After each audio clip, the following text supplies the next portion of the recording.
Yeah,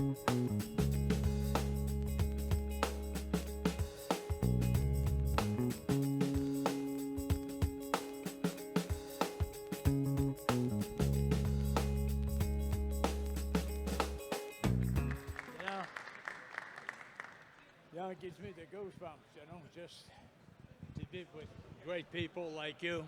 Great people like you, it's a beautiful thing, and thank you, Lord. It's a beautiful thing. But there's a curve once in a while, and there he is right now. Yeah. Hello, everyone. Thank you for your patience. I know you all know who you're here to hear from. Why don't we have a seat? Yeah, sure. All right, my name is Sal Berry. I have a podcast called Puck Junk, and I'm honored to get to interview Mr. Bernie Parent. I'm sure most of you know about his career accolades, but in case you need a reminder, two-time first-team All-Star, two-time Vezina Trophy winner, two-time Conn Smythe Trophy winner, and two-time Stanley Cup champion. That's not much. It should have been 4 or 5 times, Yeah. So I'm going to ask some questions, and then I think we'll open it up to the audience because they've been so patient. So I think the first thing I want to ask you just about the convention in general. I know you've gone to a lot of conventions, to sign autographs or to speak to people. Does it surprise you how big conventions have gotten over the years, that people want to save some of these things? Yeah, it surprises me. They might have said something different than what I am, No, but you know what? It's always when you win the championship, and I look back at the people we had at the games, watching the games the whole bit. It's just, what? There's nothing but being grateful of what happened in the career, with ups and downs, of course. But the beautiful, beautiful years when we won the Stanley Cup and the whole bit, it was just incredible. Okay, so another thing I want to ask you, really curious about this.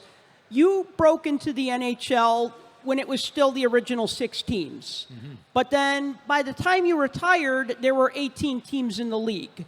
What was the biggest change during that time? You know what? I started with Boston in 1965, and I played 2 years with Boston, and then the expansion came, 6 more teams, and Philadelphia was one of them, and I got drafted by Philadelphia, and it was just, I think it was great, and, so great. It was great because it gave so many players like me, a lot of other players, a chance to really go out and perform and do the thing that you love in life. Yeah. Now, you also got to play with your hero, Jacques Plante. What was that like? Because many people don't get to play with their hero.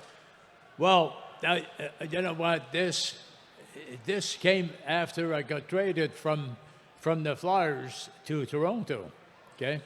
And I was disappointed, right? And I'm driving to Toronto, and I'm saying, what happened, what's going to happen, or whatever.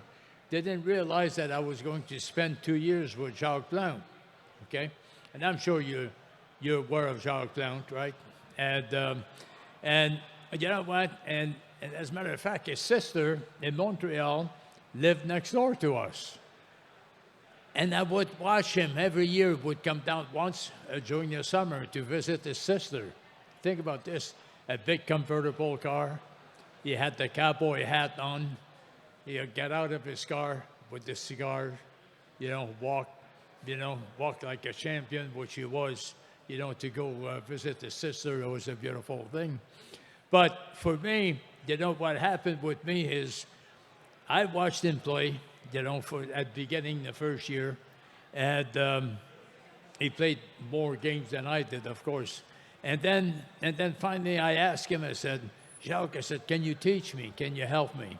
He said, of course. And then that's when I became a different goalie. What a great individual he was, yeah. Now, another thing that I found interesting about your career, and I didn't know this before, is that you were actually the first NHL player to sign with the World Hockey Association team when that league just started. What do you remember about that? Well, when you look at that situation, I shared this with people. I'm glad you asked a question here, because you know what? I could have stayed with the National Hockey League, but you got to take chances in life, you know? And the World Hockey League called me and asked me if I would like to join them. And, you know, you had National Hockey League, of course. Then I said, why not? If it doesn't work out, I'll come back, National Hockey League. And halfway through the first season, it didn't work out. We played in front of 500 people, and it wasn't the same. So I came back, and think about this now. And when I came back, at the end of the season, that's when Toronto traded me back to the Flyers, and we won 2 Stanley Cups. So if I would have played safe, I would have never been back in Philly to help the team, you know, to be part of a beautiful team that won 2 Stanley Cups. So I always share this with people, that in life you got to take a chance. You take a chance, but also nobody's successful by themselves. Okay, you know, you learn this in sports. You have to be a part of a team, a good team, if you want to succeed in life. You know, it's very important. And the fact that they ended up with the Flyers with a great team, then we ended up and we won 2 Stanley Cups. Okay, so we got to wrap it up. Why don't we open it up to questions? If anybody has a question they'd like answered, a burning question. If not, I can think of 5 or 6 more. Well, then I'll ask you this. Maybe was there an opponent that you did not like facing? Yeah, the one, which is a good friend of mine, by the way, was Bobby Hull. And the reason for is because Bobby Hull used to shoot the puck at 110, 115 miles an hour. Okay? And I don't care if you had a mask or not, 115 miles an hour, that's fast, man. And he would come across the blue line. Never forget this. Big shoulders, you know, curved blade, big smile on his face. I'm looking at him and said, please, Lord, let him score so he would miss me. But he's good and a great individual. He was a good friend. Yeah. Well, that sounds like a mic drop to me, so I guess we'll wrap it up here. Thank you for talking with us today. We appreciate your time. Well, thank you, guys. And you know what? This is a great game, a beautiful game. And, of course, the style has changed quite a bit, you know, from when we played. And just one more thing briefly I want to share is you look at the goalies now, and I want to talk about the goalies quickly here. The equipment they have is so stiff. You know, the pads, you know, they can't turn their feet. This is why they drop to their knees all the time. Well, guess what? When you drop to your knees, you can challenge the shooters. You know, and I'm not crazy. I'm not crazy about this. Although they're great goalies, but the equipment interferes lots of time about what they want to do. Yes. How do you say? Why do NHL goalies always go down? Well, because of the pads they're wearing, they're only this thick.